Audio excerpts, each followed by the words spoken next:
Witnesses around the world report seeing monsters.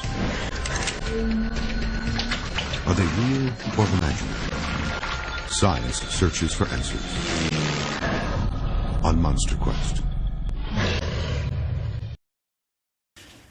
Gigantotoughecus is one of the most unrecognized creatures in the entire world, and because of this, the scientific community says it does not exist.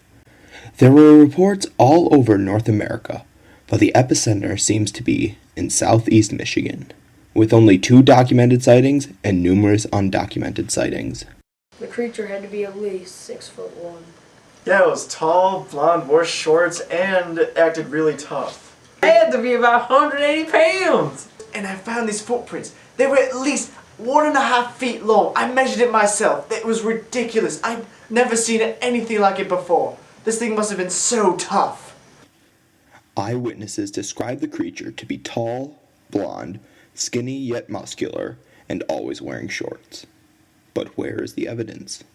This episode of MonsterQuest follows the expedition of biologist Matt Velasquez and his journey to determine if the creature truly exists. Along with the expedition, we will be having 2 experts analyze the infamous Walton film, and we will be sitting down with a young man who supposedly encountered the creature. The creature first made local news in 2009, when a young man supposedly encountered the creature in Keego Harbor, Michigan. But in early 2010 is when the creature truly became famous. In March 2010, amateur videographer Isaac Walton shot about a minute of footage of the creature. This footage is regarded as the best evidence of the creature's existence. In a recent interview with MonsterQuest, biologist Matt Velasquez sits down and tells us that his expedition will be happening in Sylvan Lake, Michigan. He goes on to tell that Sylvan Lake is right next to the city where the young man had an encounter with the creature. MonsterQuest sat down with eyewitness Ben Zink. Ben is the young man that supposedly had the encounter with Gigantotoughecus in 2009. This is his story. So, I was driving home from work like any other day, right? And sorry, I thought I heard something. Then all of a sudden, this like giant, I don't even know what it was, this like giant tough thing just stopped my car. I honked my horn, but he still wouldn't move. Honked again, he punched my car, man. I thought he was going to like break my engine or something, and then he walks away and I just drive off, and... Ben went on to say that he has never seen the creature since that night, but he still believes that the creature is out there. In March 2011, biologist Matt Velasquez and his team started their expedition in Sylvan Lake, Michigan to try and find Gigantotoughecus.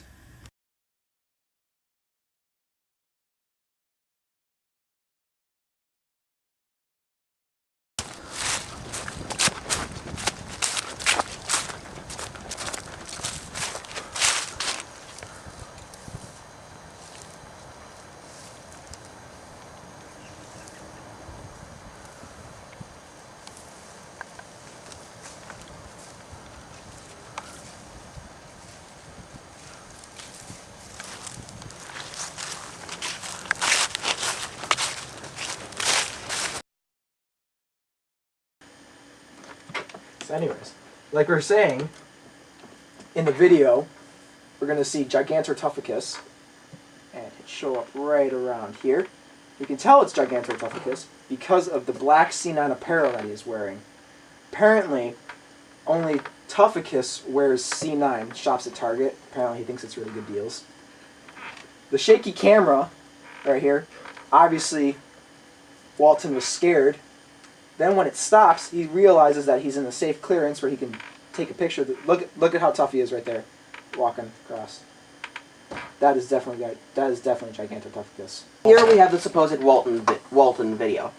One of the most viral videos of the last ever, really, claiming the existence of a creature known as Gigantotoughecus, or G-Toughecus for sure.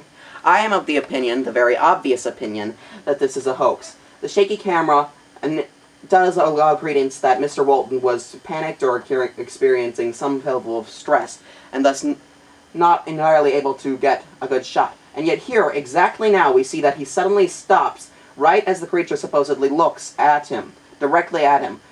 It is not exactly entirely accountable that we can explain that he suddenly calmed down enough for the most significant moment caught on camera. And yet at the same time, he resumes shakiness as the gorilla-esque creature walks off. There's also an account to take into account the creature's muscle mass, and yet at the same time, unsteady movement and unsteady gait.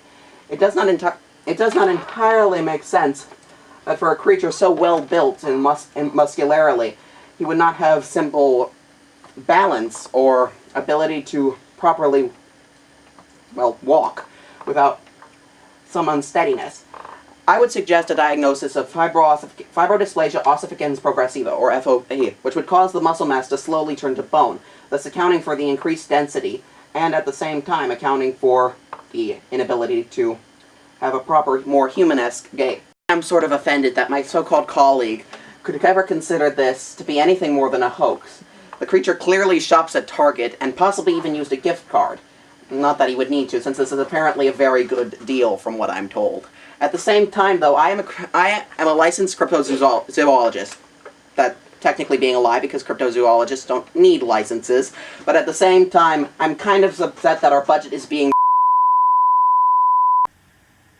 The next morning, Matt and his team go around to check their trap cameras to see if any new evidence was found during the night.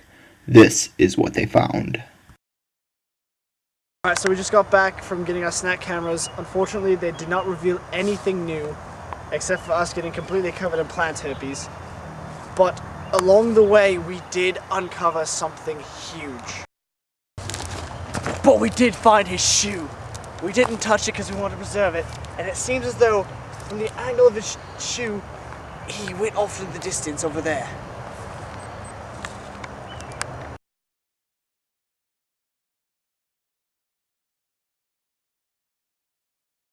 Having our team find that shoe has given myself and the rest of my team a bigger drive to go out and find more evidence of Gigantotoughecus. We will find him.